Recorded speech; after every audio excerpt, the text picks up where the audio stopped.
এখন নিরুদ্দেশ সম্পর্কিত ঘোষণা। স্বাধীন সামন্ত নামে 22 বছরের এক তরুণকে 1947 সালের শরৎকাল থেকে খুঁজে পাওয়া যাচ্ছে না।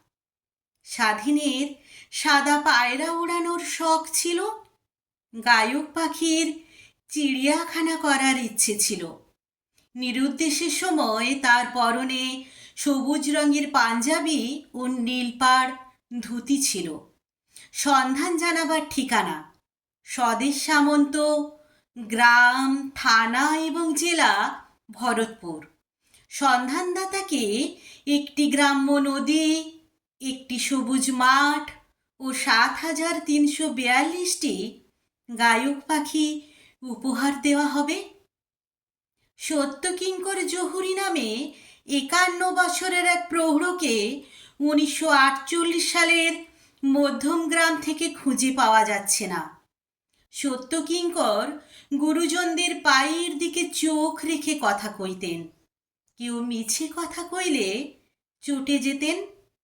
সন্ধান জানাবার ঠিকানা গ্রাম এবং থানা সনাতনপুর, জেলা ধর্মনগর।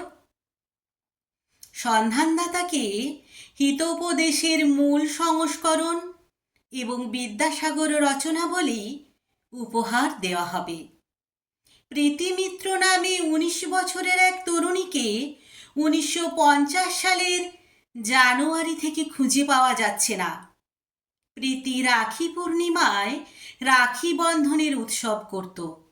তার বন্ধু রোশেনারাদের বাড়ির উপর দিয়ে সূর্য এবং চাঁদের উদয় অস্ত দেখত। সন্ধান জানাবার ঠিকানা সম্প্রীতি মিত্র, গ্রাম, থানা এবং জেলা ভুবনডাঙ্গা। বিপ্লব গুপ্ত নামে 18 বছরের এক তরুণকে 1969 সালের এক কাল বৈশাখীর সন্ধে থেকে খুঁজে পাওয়া যাচ্ছে না। বিপ্লব পূবের পাহাড় ও সূর্য ওঠার গল্প ভালোবাসত। নিরুদ্দেশের সময় যেমন করে ঝর্ণা নামে দুর্গম পর্বতে এই গান গাইছিল। সন্ধান জানাবার ঠিকানা উদয়ন গুপ্ত, গ্রাম, থানা এবং জেলা উদয়পুর। কেউ যদি এদের প্রত্যেককে একসঙ্গে কিংবা আলাদা আলাদাভাবে হাজির করাতে পারেন তো তাকে তার জন্মভূমির আকাশ, বাতাস, চন্দ্র, সূর্য এবং গ্রহ নক্ষত্র ভোগ দখলের সম্পূর্ণ অধিকার ফিরিয়ে দেওয়া হবে।